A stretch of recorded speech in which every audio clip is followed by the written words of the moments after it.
Good evening and welcome to the BBC News at 6. The routes for the second stage of the new HS2 high-speed rail network have been confirmed.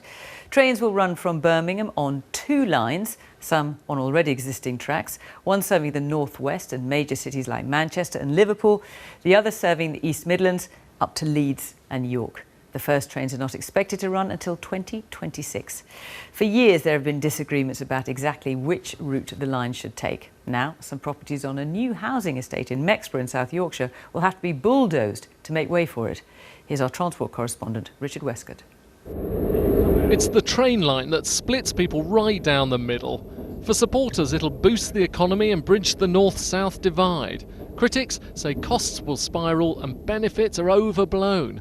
And then there's the £56 billion price tag. If we don't have the capital investment we need for the future to increase the capacity of our transport system to support economic development, we won't carry on with the progress we've made that's brought unemployment down to the lowest level since the 1970s.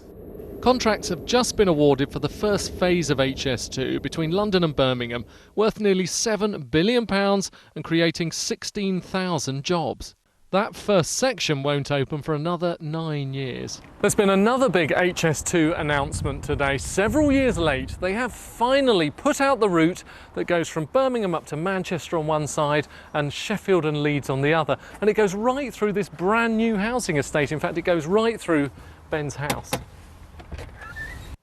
Essentially, the route that we've been told is going to cut through from the show houses, through my property, through my neighbour's property and straight through into the very far corner of the estate. Why weren't we told when we bought the properties on the searches? Why build a full brand new housing estate and then potentially knock it down when we're short of houses as it is already? Where do we then move to? We're just in limbo. Just over the road from Ben's, the line could also cut through Karen's farm. Come on, mister. We spoke to her last year and she was livid. I am not moving anywhere. I'll fight this till death. So what about today? Gutted to think we've put all this over 40 odd years into what we've got. You were fuming last time we were here. What's happened since then? Have they been to see you? No, nothing.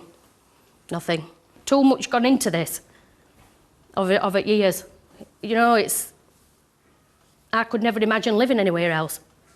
HS2 creates losers, but it makes winners too, like this small digital marketing company in Nottingham. It'll be easier for us to do business on a national scale. It'll be easier for us to attract clients to our offices here as well, and for us to recruit talent from around the country who would be willing to relocate to a city with better transport links or potentially even commute to Nottingham from other cities. Walk on, lad. The first Leeds HS2 train won't depart for another 16 years. Plenty of time for opponents to fight the plans. Well, we can talk to Richard, who's in Mexborough in South Yorkshire. And Richard, we saw that's where the new line is going to run smack through through the middle of that housing estate. So much unhappiness there. But as you said in your piece, there are some winners too. Yes, always winners and losers with these projects. Everyone's coming home tonight to this letter, and there's quite a benign kind of phrase in it. We can confirm your property will remain within the area which has been safeguarded to enable future construction of the railway. The words they didn't want to hear. Let me give you an idea of what's going to happen. In the distance there, you should see some trees. Well, the line is going to come straight through there. They've actually stopped building houses there because they knew that was the potential route. It comes all the way across here, and it goes through this gap here. Now, these 2 houses we think are going to go on the end, but the house next to them and some of the houses down here and the ones over here, well, they stay, and they're potentially going to be near a 20-metre high railway viaduct. So they're coming home to that dreadful news. No one's really quite sure what to do. As you say, HS2 does have its supporters as well. It is very politically popular at the moment. All of the main parties support it, the unions, all the council leaders as well in the cities that are going to benefit. They're all convinced that this is one of the key answers to boost the economy and to bridge that north-south divide. There's going to be very close scrutiny of the costs, concerns that are going to spiral.